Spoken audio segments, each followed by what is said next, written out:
Okay.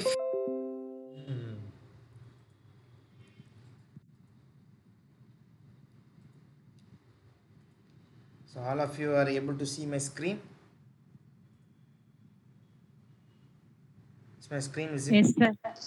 Yes, sir. Sir. Okay.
Okay, so for the past two class, we have been seeing the basics of web design.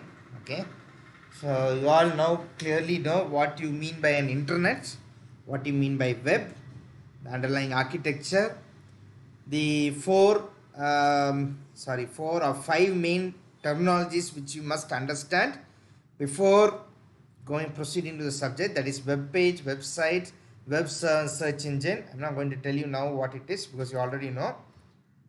Of course, the browser, which enables you to do what you do on a web. Then more importantly, what is web design? Okay, so as I told you yesterday, you have front ends, you have back ends. Okay, so if you are concentrating only on the front ends, then it is called as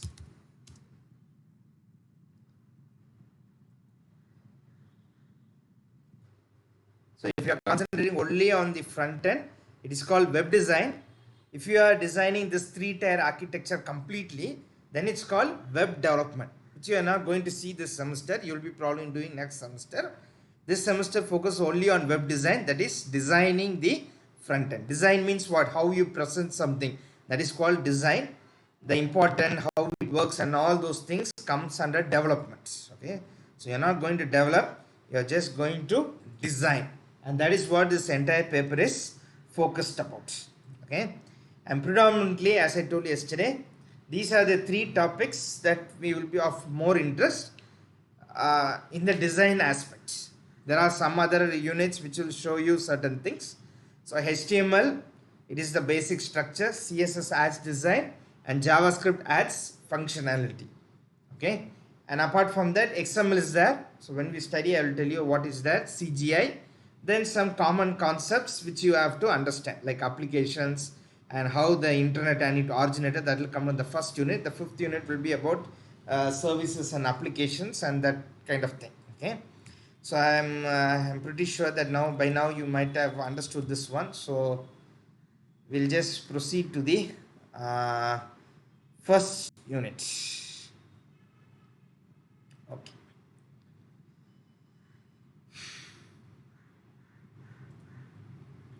So the first unit, you have web essentials, the introduction to the internet, basic web concepts, HTML, internet and network protocol, network concept, internet concept, Usenet and Newsgroup. Okay, so some of the things which are given in the unit may or may not be relevant to today's topic. Okay, so that's why this entire unit has been redefined something like this. So these are the things that we are going to see. Okay, so I have just redefined in a way that if you study this, this is enough for this particular subject. So like that I have put certain things here and there. Okay, so first we'll be seeing how the internet came to be.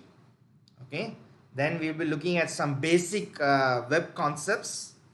Okay, and then we'll be looking into networking. What are the different terminologies used there, the interface, the protocols, and all those things. And finally, we will wind up with HTML. What is HTML and all those things? These are the core things that we are going to look into it. Okay, right.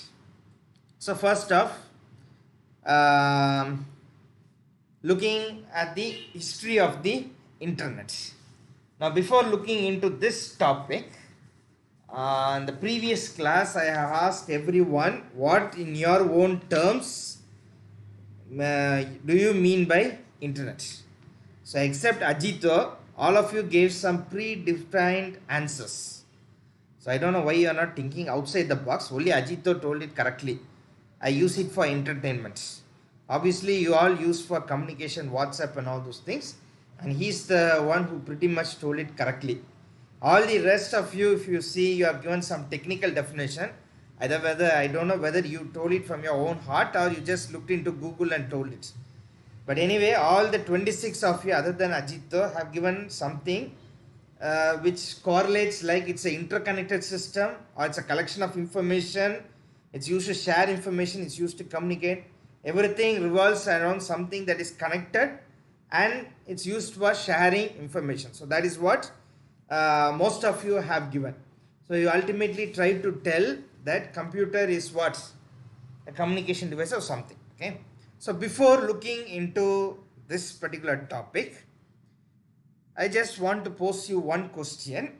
Okay, it's an open question. I wish everyone will be interactive because 12:30 is a time for most of you to sleep off. But anyway, can you tell me in your own words, not from the computer or anything, what do you use computer nowadays for? Anybody? What do you use the computer for these days? Can anyone tell? Gaming. Gaming. First, understand. Mostly for game. Yeah, you're using for gaming. Okay, next. E-learning. E-learning, which is not a honest answer. Okay, anyway, I'll take it. Watching Updating After e-learning, someone documents. who told movies? Updating documents. Movies, updating documents. Okay. Music. For video editing. Video editing. Kenjam Chipa, tell me. Music, sir. Music. Okay. Yes, sir. Collecting a lot of information. Yeah. Video conferencing. Video conferencing. Okay. Collecting a lot of information. Collecting lot of information. Okay. Watching Keeping drama. records. Vipate? Keeping records. Keeping records. Good. Okay. So many of you are telling a lot of things. You are using for gaming, e-learning, okay, movies, music, video, and what you told, keeping records, all the thing. Okay. Now just forget this for a second and tell me, what is a computer used for? What is the purpose of computer? Can anyone tell? Calculation. Calculation. Okay. What else? Storing records. Tasala? Storing records of some business firms. Sorting records. Okay. Business keeping we can put. Yeah. Okay. What else? Banking. Banking. Banking. Huh? Banking. Banking. Okay. In banking application, you're using the computer, right? Trading someone. So computer by definition is a computing machine, right? First semester you might have studied in U17 CA 11 paper that computer is a what? Digital machine which is used for, it's an electronic machine which is used for what? Arithmetic and logical operation, correct? Banking is one example of logical operation. Calculation is one operation of logical operation. Okay. So computer basically is what? It's a computing machine. It's used to do hardcore calculations, right? Like launching a man to the moon. Okay, so that is how you calculate the trajectory, because the earth and the moon are moving constantly. So what speed, at what direction the spacecraft has to move. This is a very a trivial calculating problem which has to be done every second, so that the speed, the thrust of the rocket can be maintained to achieve the projection that it reaches moon. So this is a very trivial calculation for which we need computer, right? This is the true potential of the computer, that man cannot do that particular work. Every second you can't write calculation on the spaceship and sit and drive on that. Okay, you are all driving cars and bikes. Do you do any calculation while you are driving your car and bike? Anybody? No, sir. Do you do any calculation how much to turn the steering wheel, left or right? Anything calculation you do? No, sir. No. But if you want to drive a rocket, you need certain calculations, right? If you are driving an aeroplane, you of course need some calculations. So that is where you actually need a computer. Okay, so that is where the processor comes in. Now all the application which you told a little bit earlier, you told gaming, e-learning. Of course gaming is separate, it needs some processing power, but not in the processing sense of the computer. It's actually a GPU. E-learning, movies and all those things are not processor oriented applications. Correct? Right or wrong? You can open your mouth and tell. Yes, sir. They don't use the processor, right? You are using your phone to send a WhatsApp message. Does it use any processing power? Does it use or not? No, sir. It doesn't need that much processing power, correct? So hardly whatever you're doing nowadays in the computer, okay, honestly if you take what you're doing now in the computer, the class will be going on one side, Google Meet, the other side something else will be going on, right? So last time the university sister was complaining, all the my sisters and brothers have to attend the online class. This stupid HOD is not allowing anyone, so we allowed everyone, and half of them what they were doing, one tab the class was going, the other tab I think T20 match was going on, so something like that, correct? So anyone is using the computer for processing now? Your smartphone is a computer, your laptop is a computer, everything. Is anyone using it for processing? Yes or no? Anybody? All of you are very quiet. Why? Is anybody using the computer for processing these days? Name one intense processing that you do in your computer. No one has started lab still, huh? Anybody? Are you doing your lab or not? No, sir. Just installed our software on it. Only then will you be using your computer for its true purpose. Okay? All these things which you told me, your gaming, movie, all these things are a branch of IT. That is, you are basically what you are doing is you are communicating between two devices and sending some information from A to B, and B is sitting and seeing that. For this, there is actually absolutely no computation power needed. Okay? So the computer as you know it has deviated from its original purpose and it's been used for something totally irrelevant to computing. Okay, so your smartphone is a computer, your laptop is a computer, your tablet phone is a computer, but none of them actually computes. Okay, they only are predominantly used for sharing information. So the movie, music, updating, whatever you told, all these don't require the processor even. Okay, only thing you need a browser. The browser needs some services to run. That's it. If you look at your process speed, of course I am using a lot of things, so hence it will be showing a little bit higher. But if you look at your task manager performance, you can see here the memory is here but the CPU is sitting idle here, right? So this is a CPU. If you look at the process here, most of the things are sitting at 0 only. only the memory is occupied. Google Chrome, of course, since I'm running, it's running only at 30%. This is 20%. And after that, if you see, there is nothing literally running in the computer. Okay. So if you see here, hardly anything runs in the computer. Of course, it's showing 100% because I am now streaming here. Otherwise, if you take this, Google is actually showing CPU process because it is actually streaming. It's not doing any computing there.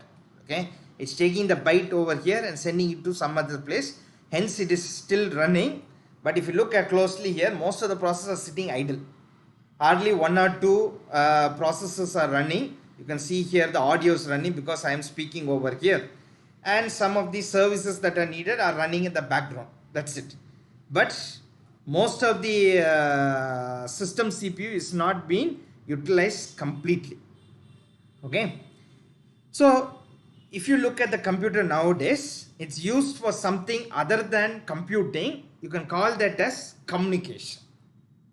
Okay. All this e-learning, whatever you told, it's just way of communicating, right? I want to teach you this subject, so I am using Google Meet to tell what are the different concepts that are available. So you're using it for e-learning. Movie, someone is hosting a movie over there, you're seeing over Netflix using smart TV, correct? So what is being shared here? Again, data. So predominantly nowadays computer is used for communication. Yes or no? Yes. Yes, Sir. the computer is being used for communication. Okay. So before going into this particular unit, can anyone tell me what is communication? What is communication? Anyone? Passing information. Yeah, good answer. Passing information from A to B. One simple sentence. Communication means what? Passing information from A to B. Okay. So now just imagine a scenario. Okay, where is the pen? So you have a person who is standing here. Okay, and there is another person standing over here. Okay, he has his back turned to you. Okay, so now your task is to communicate with this person. So how do you communicate with this person? Both of you are facing the other direction. You have to communicate to this person. So what do you do first in communication? Anyone?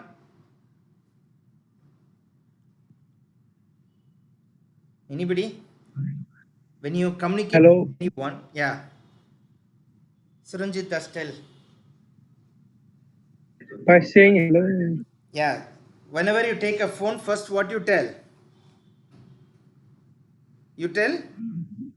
Hello. Don't straight away start talking, right? You ask what? Hello, you tell. Hello. Okay.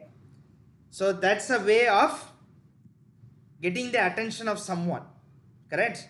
When you are talking with your friend or someone, first thing what you do? You first find out whether that friend is seeing you or not. Correct?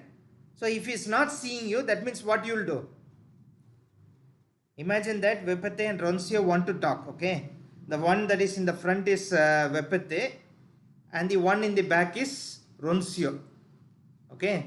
So Vepate is facing away from Roncio. Now Roncio wants to talk with, or communicate or transfer some information to this fellow. So first thing what you will do? Anybody? Just imagine, man, you are in the classroom, okay? Vepate is standing in the wall at the end and Roncio is in the near to the entrance. Okay, Vepate has his back turned to Roncio. Now Roncio wants to communicate with this fellow. So how you will call him? Think, man, don't Call out by his name. Yeah. Call out by his name. Call his name. So what you are actually is going there.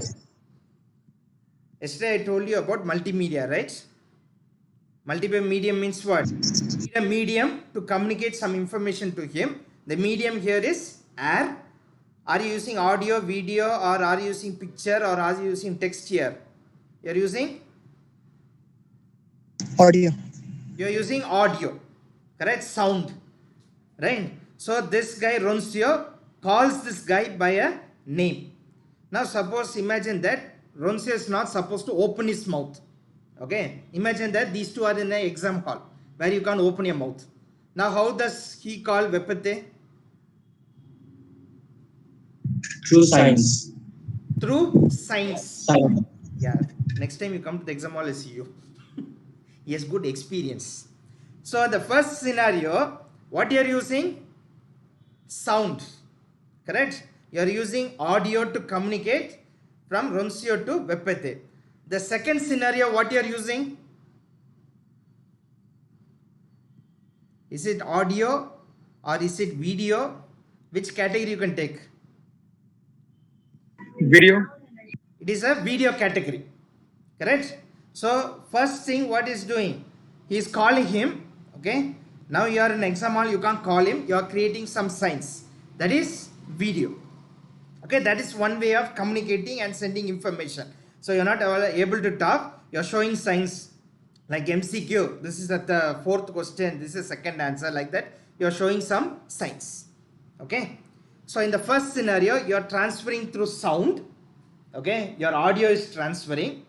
In the second case, which is actually transferring your information? Which medium, or how do you transfer the information from Roncio to Vepete? How is the transferring happening? Are you able to get my question? No, sir. The first scenario where Roncio is calling Vepete, correct? And Vepete is able to hear it and turn. How is it able to hear? Anyone? Through sound. And audio. Sound audio. It's audio, it is the air around you that helps you to hear in the first place. Correct? Yes, sir. Second scenario, if he is showing some signs, how will he know that he is showing signs? Suppose Video. he is showing signs in the dark, will Vepete be able to see? No. No. No. So what do you need to communicate in that fashion? You need what? Video. You need light. Correct? So imagine that in your university, Roncio and Vepete are in the same class, you are communicating by sound. Right? So if suppose Roncio is standing in the corridor here and Vepete is near the civil block, means can you call him by sound? No. Yes, sir. Although he can shout at the top of his voice, Vepete won't be able to hear him. In that case, how he will communicate? He has to show signs only. Correct? Correct or wrong? Yes, sir. Vepete is standing in the middle of the ground in basketball court and Roncio is in your class in 1303. Then how these two can communicate? By showing only what? Sign. Signs. Okay, that means audio has a particular range. Okay, you can only talk to someone for a certain distance. Beyond that means what you can do? You can use only light signals. So you won't understand why I'm telling you this one. So we'll go into the unit. Now you will understand. Okay. So this is the brief history of the internet. Okay, the internet is made up of thousands of computers that are connected or networked to each other. So networked is a technical concept that we'll see later. For now, you keep it as connected. Okay. So these connected computer networks are using what? Communication method called the TCP.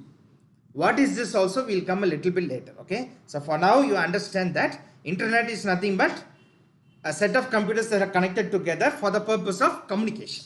Okay. Here you are not using the computer for processing. Instead, you are using the computer for communication. So how these things got developed, that we will see one by one. Okay. So instead of me reading this, I'll call one student. They can sit and read. Register number 5. Who is register number 5? Is register number 5 present here? Guides. Yes, sir. Yes, sir. Yeah, read the first paragraph. You're able to see my screen, right? Yes, sir. Yeah, read it. 1957, during the Cold War, on October 4, 1957, the Soviet Union known as now Russia, quietly launched its first spacecraft satellite called Sputnik into orbit. This launch challenged the United States Department of Defense to put a high priority on research and project in science and technology, and created an agency called ARPA, Advanced Research Project Agency. Okay. So this is where it all started. Okay. So in 1957, the Soviet Union, which is now Russia, what they did was they sent a first satellite into orbit. Okay. So it was mainly used to spy the US at that time. The two were in a Cold War. So you know the war is the one that developed the computer, and similarly the Cold War is the one that developed the internet as we know it. Okay. So this challenge by the Soviet Union forced the United States to develop a separate agency into to do research in science and technology, and they created an organization called as ARPA, which is nothing but Advanced Research Project Agency. So this Advanced Research Project Agency, okay, so if you look down here, this was the project that they started. Okay, so we'll come to this one a little bit later. Okay. Register number 1, Ajito, where are you? Register number 1. Yes, sir. Read this paragraph.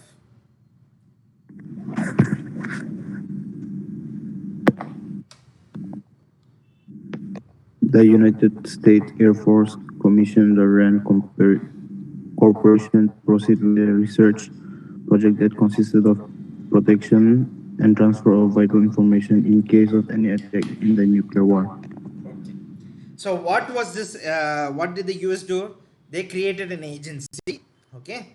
So this agency, along with the United Arab Air Force and RAND Corporation, so they designed a project where they need to protect the information that is being sent from A to B. So in case if there's a nuclear attack or something, the information they send from A to B has to be protected. So here something they are coming up with something called protection. Okay, right. So the third one, register number 2, I think is absent. Yeah, register number 3. Where is Bushra Parveen? Register number 3. Yes, sir. Yeah, read this one. Arul Bernard of the RAND Corporation created the concept of dividing information into blocks or packets and making the origin and destination. Then sending the packets individually from one computer to another until they all hit the final destination. In the case of nuclear attack, packets of information will continue transmitting between computers. Okay, so what is given here? They are figuring out a way how to send data from A to B.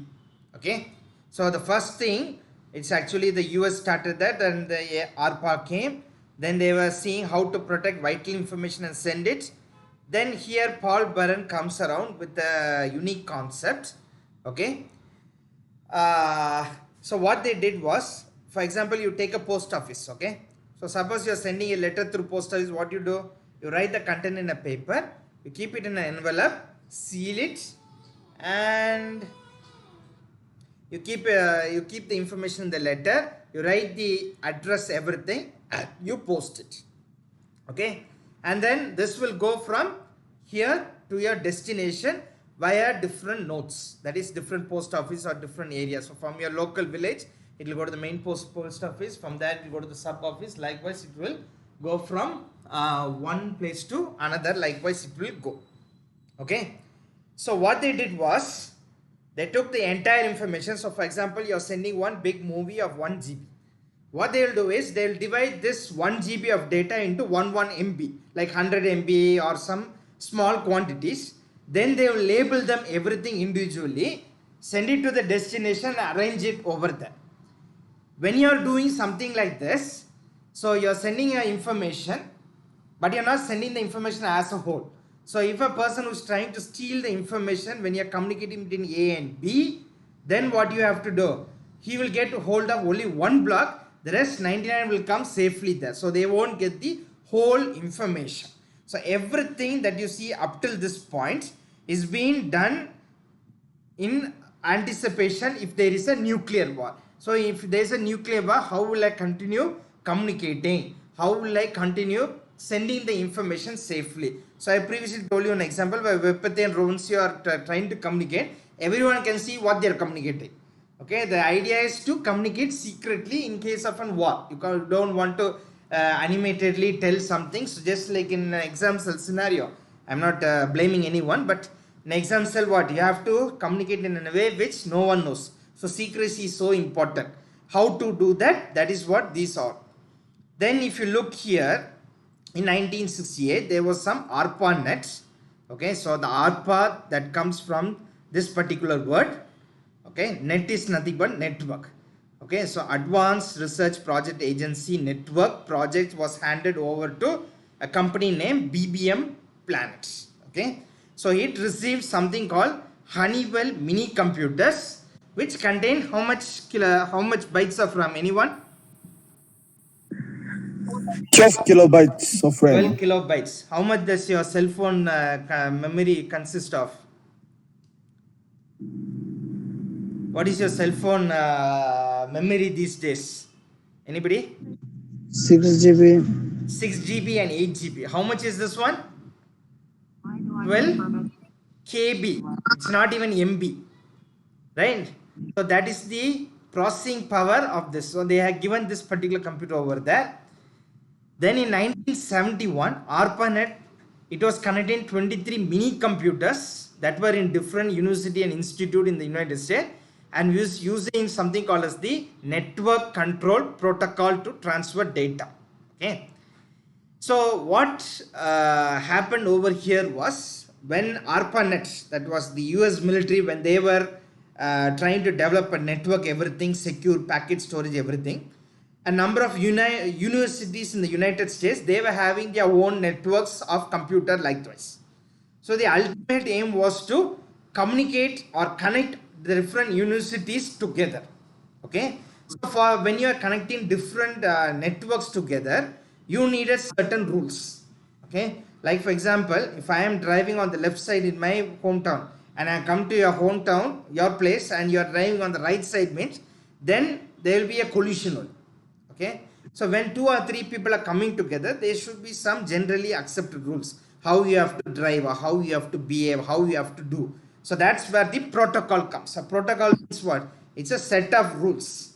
Okay, so when 2 or 3 different computers are communicating, the first thing you have to establish certain rules. Okay, communication means what and all you need? You need some rules, you need security. Correct? So rules is, suppose you are talking together, something so secret means no one should hear, like in an exam cell. You should be very secretive. If you are shouting at the top of your lung and calling someone, means what will happen? The individual will catch you and throw you out. Correct? So you should know where you are talking with or whom you are talking with, what matter you are conversing. So there are certain hidden rules that you follow when you are communicating. The same thing applies to computers also. When you are communicating with 2 or 3, you should know the language. Correct? If I am talking in some my mother tongue Tamil, means only the 3 sisters here will understand. Rest of you won't understand anything. Similarly, you are speaking Naga, means we 4 won't understand anything. The rest of you will understand that. So you need a language. You need how to talk and when to talk. Okay. So if, for example, you are talking to me, the HOD, means you will talk in a respectful manner. The same thing you won't show to your friend. Correct? If your friend is there, hey, come and we'll go for a canteen, you won't call me like that one. So you need, that is called protocol. How to talk or how to converse or how to send the message from A to B. Okay. Okay. So the next one in 1973, if you take this guy, so register number 9, who's 9? Register number 9 is here or slept off? Mankan Konyak is absent today, so no problem. Register number 10. Who is 10? Yes, sir. Yeah, read this one. The last paragraph. Read the words what I highlighted on the screen.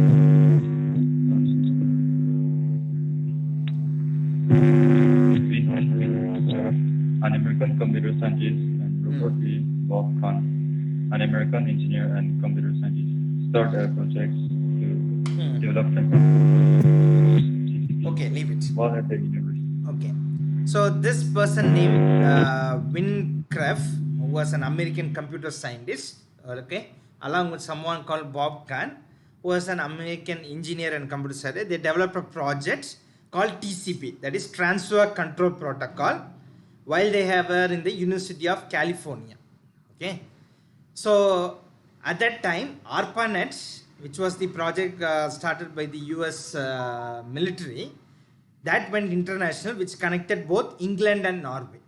Okay, so this ARPANET then went on to create England and Norway. So the networking was developing in one side. You had protocols or rules for the network developing separately.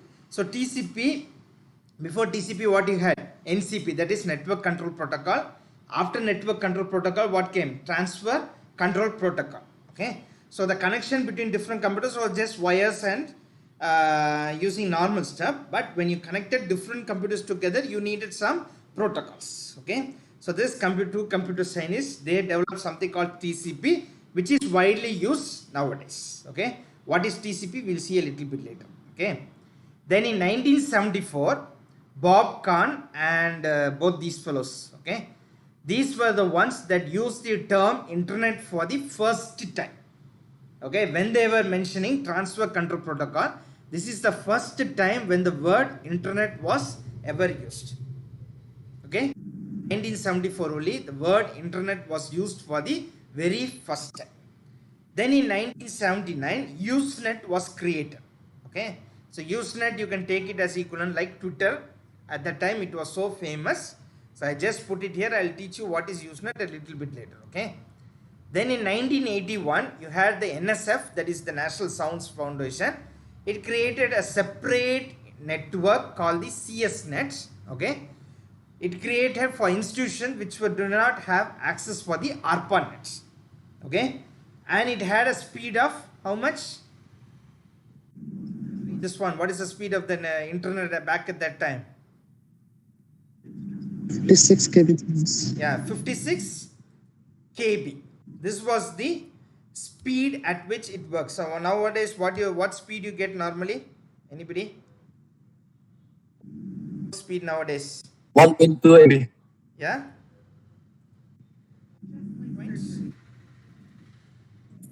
2 MB around 1 a.m. in the morning. Yeah.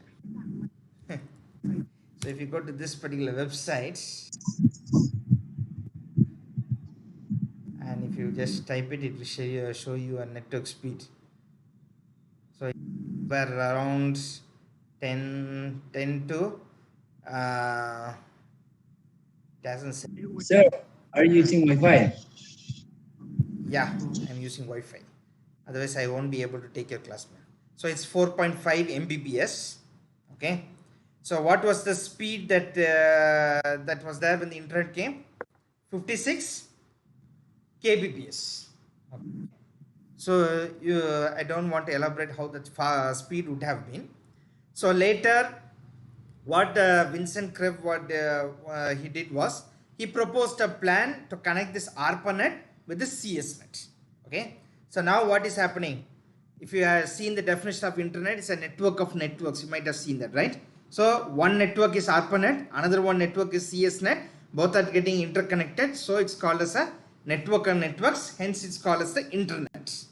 Okay. So that is one definition of the internet.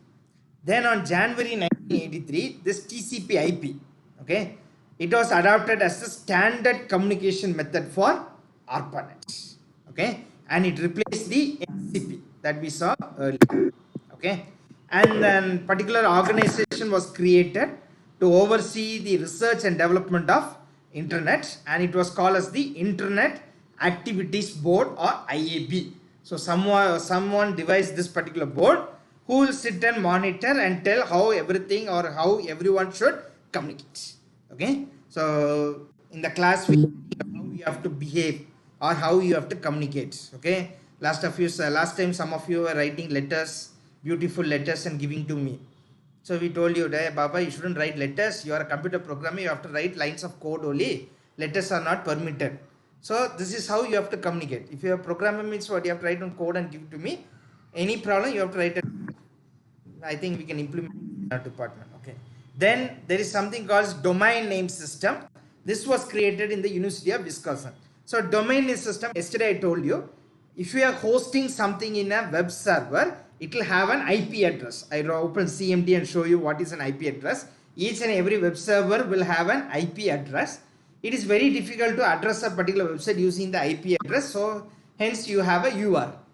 Now a domain name system will be with your network provider like Jio or Airtel or someone. It's basically a table where the left side will be the URL and the right hand side will be the corresponding address. So using that address, it will go and fetch from the particular server whatever is needed. So that is what is called DNS. Okay, and there were about 500 hosts connected to ARPANET.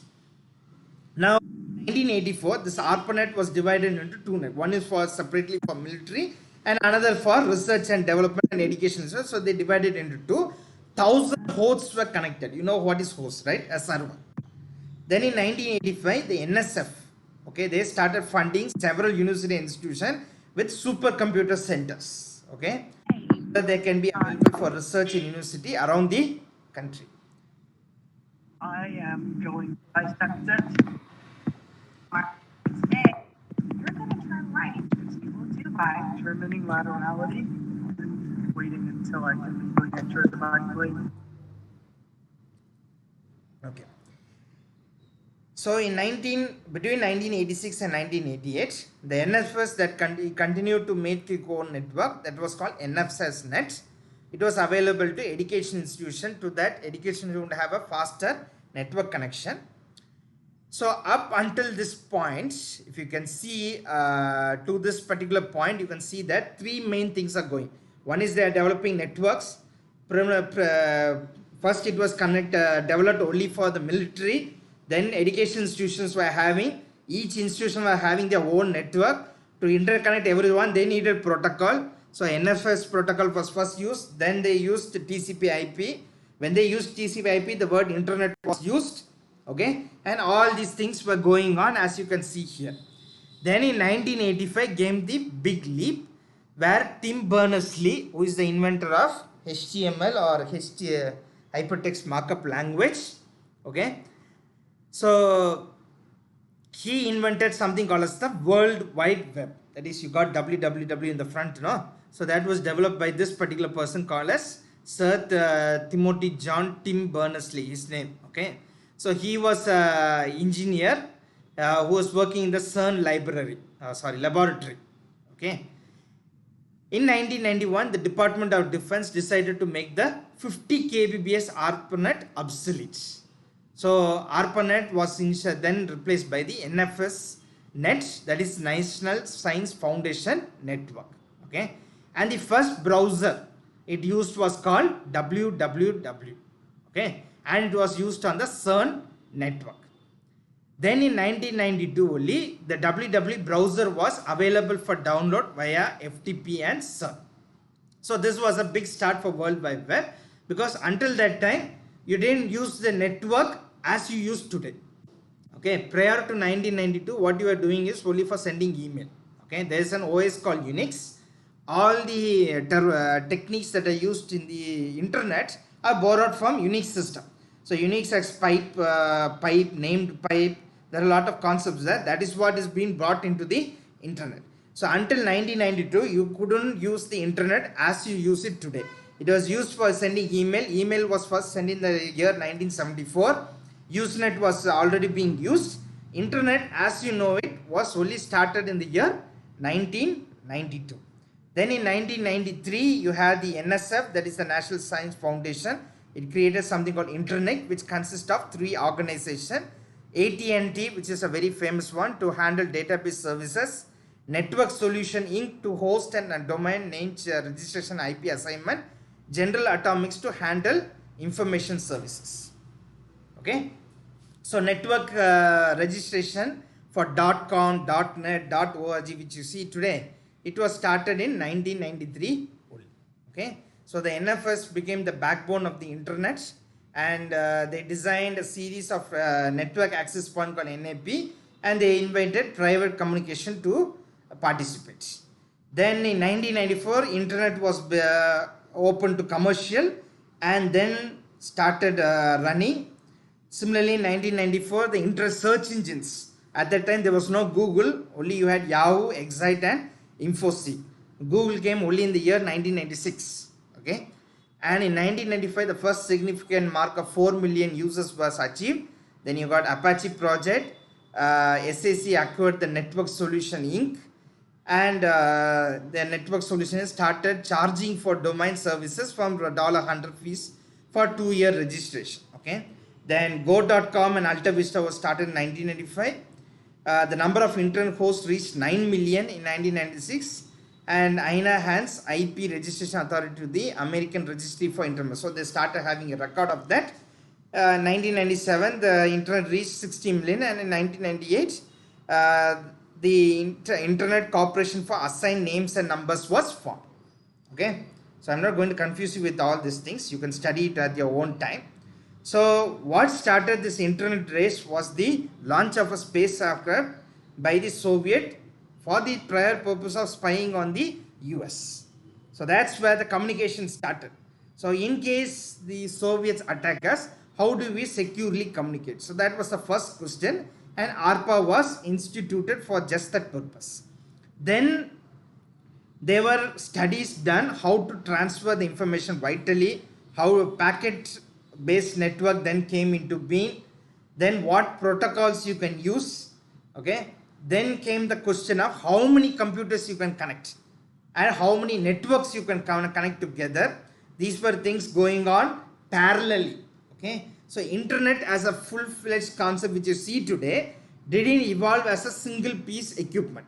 Okay, it evolved as a separate bits and pieces. So the internet or interconnection of networks evolved from a few computers connected together to two different organizations, that one being the military and another be the education institutions.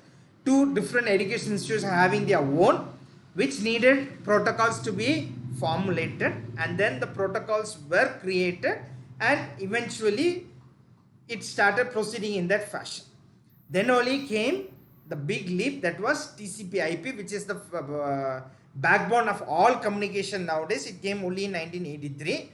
The network was still getting merged and differentiated, but TCP became the sole internet protocol. So HTTPS means it's actually TCP/IP protocol that is running. Okay, so in the URL you say https.www.google.com. So it's actually that one. The www came in the year 1991 or after 90s. Then came the browser, as you know. Then came all the database services, everything. Then came .NET registration, and then came the number of users, commercialization, everything. So internet as you see it is not a whole package. It didn't get started at one point. It was an amalgamation of different concepts for different needs over the years, and still it's evolving. So if you take the major milestones it achieved, the first ever WAN or wide area network was established in the 1965. So wide area network, local area network, we'll see what it is, but for now you understand the WAN was established in 1965. The first ever internet message was sent in 1969. Okay, and the local area network, it raised only in the years between 1970 to 76. DNS name system came in 1983. Cisco chips or routers were used in 1987. Okay, World.stdr becomes the first commercial provider of dial-up service, that is in 1989. 1993 HTML came, and www came in 1991.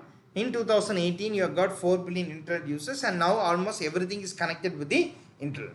Okay, so when you are studying this particular history of the internet, what you must understand is it's not a single package. There are a lot of components that are used in the internet, from the protocol to the browser to the email you use to the content to the rules, everything. Each one started at a different phase by someone totally unwanted or unrealistic, and it stuck on with the internet till date. Email was something like that, which was started in 1974, but it was a separate thing, and it attached with the internet and still being used today. Okay, so all of you understood this or not? Is everyone awake still? Yes, sir. Yes, sir. Yes. So this is about the history of internet. Okay. So the rest we will see in the next class. So all of you have a happy weekend. See you on Monday. You too, sir. Thank you, sir. Bye, sir. Bye. Excuse me, sir. Yes, sir. You, sir. Thank you. Bye. Excuse me, sir. Yes. Register number 16 present. Register number 16. Register number 16 is present. 16. Where did that fellow go when I called?